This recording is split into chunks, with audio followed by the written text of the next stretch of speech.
ప్రపంచంలో లగ్జరీ అనేది నిజమా లేదా ఫేకా, లేదా జస్ట్ జనాల మైండ్ సెట్ మాత్రమే లగ్జరీని డిఫైన్ చేస్తుందా అని ఒక టీం దీని మీద ఎక్స్పెరిమెంట్ చేయడం అయితే జరిగింది. సో ఈ ఎక్స్పెరిమెంట్లో భాగంగా వాళ్ళు ఏం చేశారంటే ఒక షాప్ని తీసుకొని దాంట్లో హైఫై లైటింగ్, హైఫై ఇంటీరియర్ చేయించి దానికి ఒక నోట్ తిరగని ఒక పేరు పెట్టేసి దాంట్లో ఒక చీప్ షూ ప్రోడక్ట్స్ని తీసుకొచ్చి దాంట్లో డిస్ప్లే చేశారు. ఇవి తేయడమే కాదు, వాళ్ళు ఏం చేశారంటే దాని ఒరిజినల్ ప్రైస్ కంటే కూడా 1800 టైమ్స్ దాని షూ వాల్యూని పెంచేసి దానికి లేబులింగ్ చేశారు. సో దీనికి ఏం చేశారంటే ఈ షాప్ ఓపెనింగ్కి చాలా మంది ఫ్యాషన్ ఇన్ఫ్లుయెన్సర్ని వాళ్ళు ఇన్వైట్ చేయడం జరిగింది. సో స్టార్టింగ్ పొద్దున్న నుంచి సాయంత్రం దాకా అందరు ఇన్ఫ్లుయెన్స్ అందరూ ఒక్కొక్కరు రావడం జరుగుతుంది. సో ఎక్కువ మంది వచ్చేసరికి ఏమవుతుందంటే ఒక స్ట్రెస్ ఫీల్ అవుతుంది, మనం ఎట్లయినా కొనాలి దీన్ని లేకపోతే బాగోదు అని. సో జనాలు ఏం చేశారంటే ఫస్ట్ ఆఫ్ ఆల్ ఆ ఫ్యాషన్ ఇన్ఫ్లుయెన్స్ అందరూ కూడా ఈ ప్రోడక్ట్స్ భలే ఉన్నాయి, అసలు ఫ్యాషన్లో నెక్స్ట్ అప్గ్రేడ్ చేస్తున్నారు, అసలు భలే ఉంది ఆ ఎడ్జింగ్ స్టైలింగ్ అనుకుంటే ఏందేందో ఆ ప్రోడక్ట్ గురించి చెప్పేసి ఒక్కొక్కరు దాన్ని కొనడం స్టార్ట్ చేశారు. ఒకళ్ళు $200కి, ఒకళ్ళు $400, కొంతమంది $600 పెట్టి కొనడం అయితే చేశారు. సో బిల్లింగ్ అయిపోయి వాళ్ళు బయటకు వెళ్ళేటప్పుడు ఈ టీం ఏం చేశారంటే అసలు ఆ ప్రోడక్ట్ వాళ్ళు ఎక్కడ కొన్నారు, దాని ఒరిజినల్ ప్రైస్ ఎంత అనేది రివీల్ చేశారు. రివీల్ చేసిన తర్వాత వాళ్ళ మొహాలు చూడాలి ఎలా మాడిపోయాయో.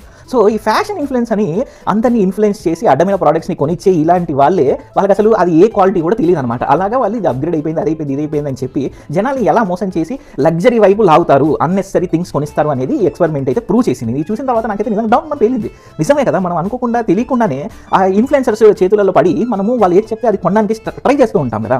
అలా కొనకుండా మన ఓన్గా మనం థింక్ చేసి నిజంగా మనకి ఎంత నెసరీ, మనకు అవసరమా లేదా చూసుకొని కొనుక్కోవాలి అనేది ఈ ఎక్స్పెరిమెంట్ యొక్క కంక్లూజన్ అనమాట. సో నాకైతే ఏదో అర్థమైంది. సో అది మీకు అర్థం కావాలని చెప్తున్నా ఉంటా.